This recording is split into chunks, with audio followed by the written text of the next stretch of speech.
this time next week, a lot of Texans will hit the road for the Memorial Day weekend. No doubt they'll be filling up their gas tanks. But we discovered some of those pumps aren't always giving you what you pay for. And with so many pumps across Texas, a limited number of inspectors can't catch them all. So KXAN investigator Brian Collister did his own inspections at several Central Texas stations. And Brian, how does it work? Robert, state inspectors can shut down a gas pump if it's shorting you by just over a tablespoon per gallon.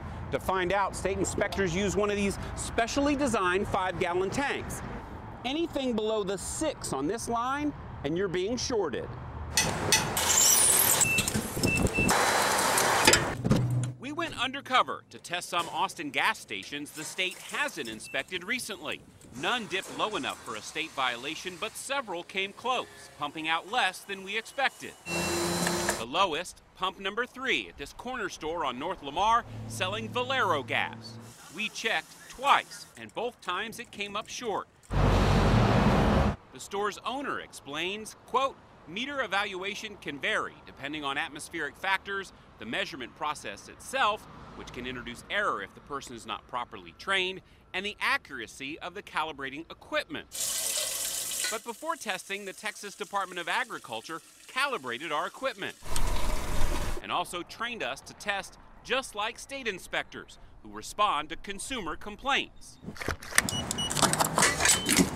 I track my gas mileage with an app on my phone, and the mileage was a lot lower than I expected. Laura Hewlett was one of those who complained about another station. She says for her, every penny counts as she's saving for retirement. So after she suspected pumps at a gas station near her might be off, she called the number on the side to complain. I thought, what the heck, you know, that's what they're for, is to verify, and if it's a station in my neighborhood, I especially want to make sure it's treating my neighbors right. In the end, inspectors found her pump was fine, but that's not always the case. My name is Brian Collister. I'm with KXAN. You're the manager?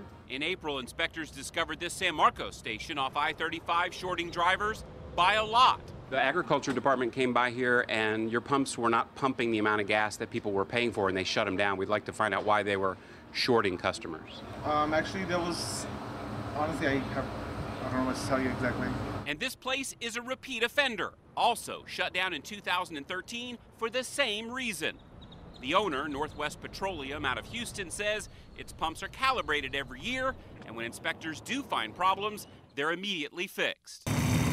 One that is actually shorting the consumer has probably most likely been monkeyed with. But inspectors don't catch as many as the Ag Department's new commissioner, Sid Miller, would like.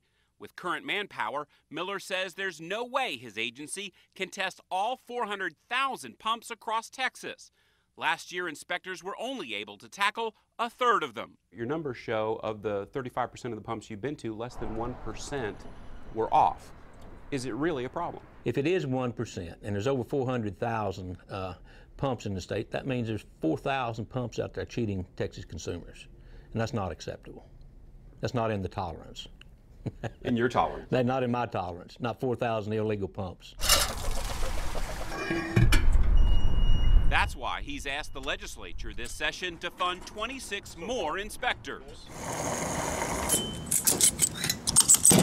And another thing that might help, the Ag Commissioner says he'll soon start requiring every station to have every pump serviced and calibrated once a year.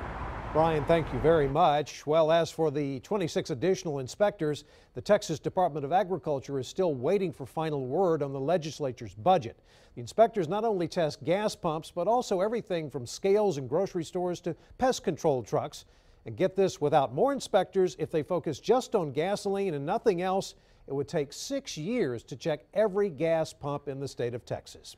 Online now at KXAN.com, find out the last time your neighborhood pump got an inspection and how you can complain if you suspect a problem. It's in this story at the investigative section at KXAN.com. And remember, if you have something you want us to investigate, email us at report@KXAN.com.